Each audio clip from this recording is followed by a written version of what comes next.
A hidden weapon stash in GTA 4? Peculiarly functioning Bluetooth in Liberty City's cars? Or drivers rising from the dead? Welcome to another episode of lesser known facts in GTA 4. Glitches, details, and other odd anomalies. All that today. Have a good time and let's go.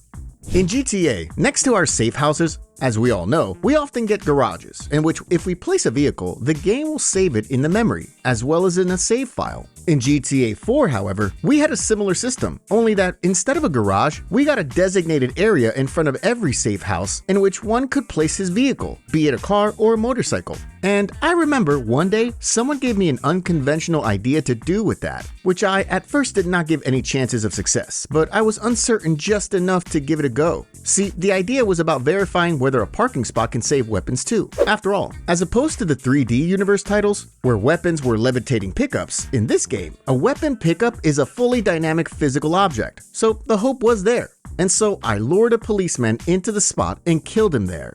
His weapon fell ideally within the parking spot, so I went to save the game. I saved, quit GTA 4 entirely, launched it up again, and to my great surprise, the weapon actually remained there.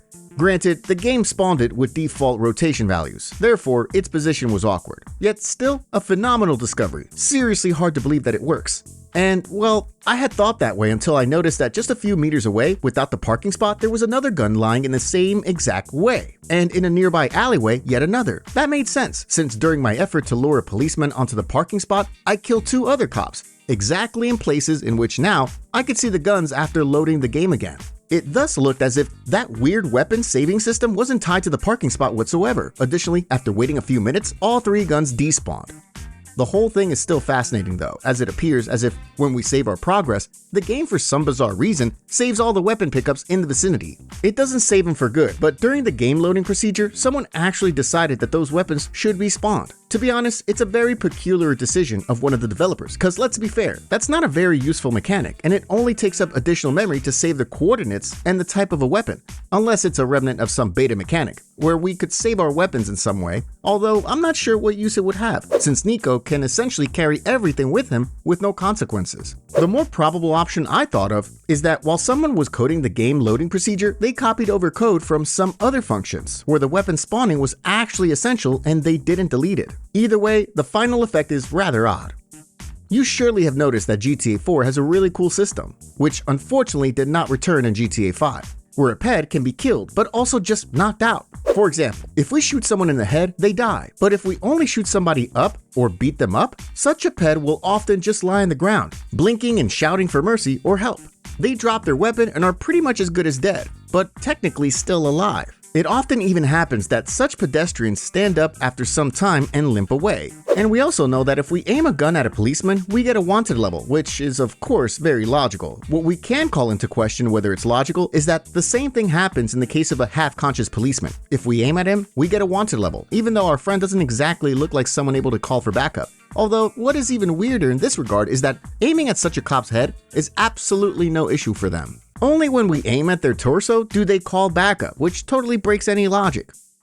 Already in GTA 3, the protagonist had the steering wheel turning animation. Granted, it was only in GTA 5 that the steering wheel actually moved, but the hand motion was present in all of the 3D games, including GTA 4. However, it turns out that despite GTA 4 being newer than the games belonging to the 3D universe, this system works the worst here. Not only does bringing your phone up disable the animations completely, but even during normal gameplay, it very often happens that the animation simply doesn't get triggered. I took a closer look at this and it seems that it's mainly somehow caused by the speed of the car. At lower speeds or at halt, Luis always turns the wheel as intended, but as soon as I gained some speed, Luis began to turn the car with willpower. As I slowed down, the animation would mostly turn. What was also interesting is that sometimes when releasing gas even at high speeds, the animation would get triggered for a second and then would break again. Here, I struggled to determine what even is the cause of that. Let me know what could be breaking the animation apart from the speed. That's if you have an idea, of course.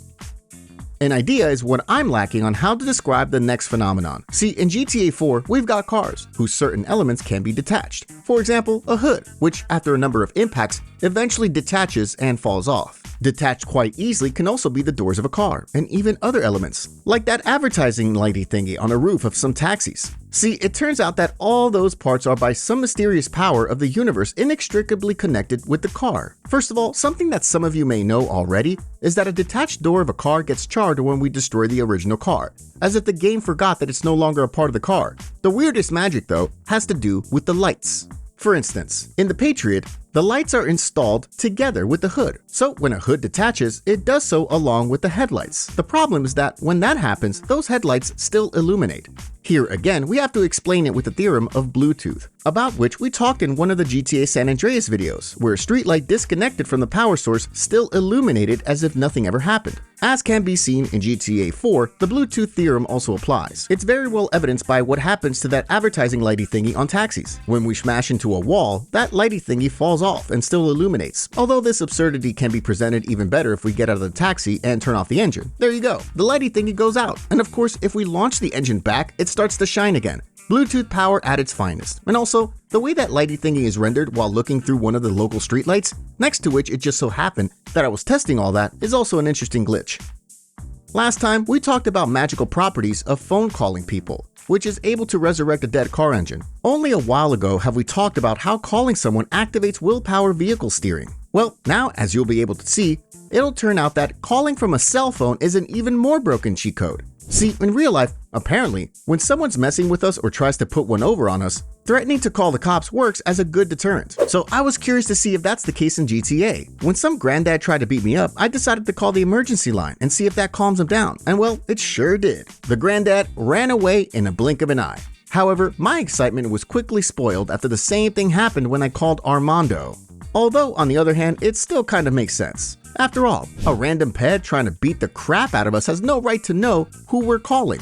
It would make sense that seeing that we're calling someone, an NPC assumes that we perhaps are calling the cops, or our gangster girlfriend who'll come by with the gang and rearrange our guts. Therefore, just in case, they decide to make themselves scarce. In any case, as we can see, calling from cell phones apparently also generates some Bluetooth waves, because very weird anomalies occur around it. Weird anomalies also happen to the bus drivers. See, we do know that getting into buses in each GTA part always looked quite wrong and just simply different. That is, of course, because here we get in from the opposite side to the one where the driver sits, so the usual animations would never work here. After we press F, a bus driver always immediately leaves, as if he somehow knew that we're trying to snatch the bus, and not to just commute like any normal person. It generally doesn't look too realistic, because a driver phases through Niko Bellic, which, given how polished this game is a shocking oversight. In any case, that's not what the fun fact is about. One can kill a bus driver while they're behind the wheel. One must, however, use a sniper rifle because in the case of other weapons, a driver gets scared and immediately leaves the bus, which we don't want. What we want to achieve is a situation where a driver is dead while still behind the wheel. Once we've sold the guy a solid headshot from a rifle, we get into the bus. Then the driver gets magically resurrected, leaves the vehicle, after which he hits the floor again. That's of course caused by the lack of a suitable animation.